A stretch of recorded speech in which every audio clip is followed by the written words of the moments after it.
Henry Head, researcher, now a retired federal government. There's been a lot of talk about a new vehicle charging station that can reduce the amount of time for a charge from 8 hours to 4 hours. There's always new innovations. In the meantime, we've still been waiting to see charging stations somewhere in our communities. I live in Arlington, and I haven't seen anything yet. Of course, this is a difficult job. There's been talk of having like a public type where you'd have to, pay as you go to plug in your car somewhere in the area.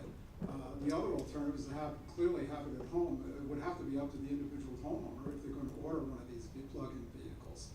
The other problem is, like, as you indicated, commercial establishments, large companies, and of course large apartment houses, and of course all the large government buildings and private buildings here in Washington. A car could come in and be plugged in, and when you're ready to go home, you can manage to get home in it, without recharging it while you're underway. So I wondered, is there a need for a government push in this? The vehicles are almost here. They're ready to be produced, and this will probably be within a year or less. Some of them already available, but they're very rare, of course, right now. What can be done to help speed this up so that individuals can order these cars and feel secure that they'll be able to plug it in somewhere? This is I think, a great question. This is maybe one of those things that can be labeled. I had a conversation with one of the people here yesterday, a wicked problem, that there's a lot of different pieces and parts that will be part of that. So one of the things that we're doing in the Washington region, we're about to kick off a Metropolitan Washington Electric Vehicle Coalition to provide some rational approach to dealing with building the infrastructure. We'll need to bring in the electric utilities very much so, because we can start stressing out individual circuits in areas that we start to plug in a couple of electrical cars and put those structures in there.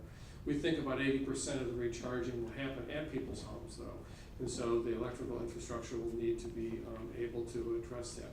We may need to bring in our natural gas utilities, for example, have small micro-generation systems at people's homes that they'll be able to then use for charging, particularly if they're going to be trying to charge during peak time periods.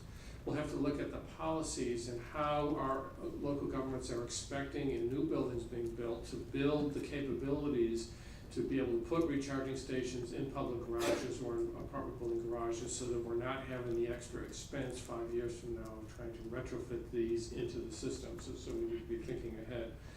And so I think that there is a government role for this, but we need to be very inclusive of the commercial side of the equation through our utilities and through our buildings as we're doing this, because as I think the Navy was 2% or so of the United States, or the military is about 2% of the energy use in the United States. Government is about 3 to 4% of the use in our communities, our local governments, and so it's a small slice. But we can take a lead and help direct the development of infrastructure, provide the conditions that will allow that to happen. And if we don't, then we're going to be playing catch up. It's going to be much more expensive.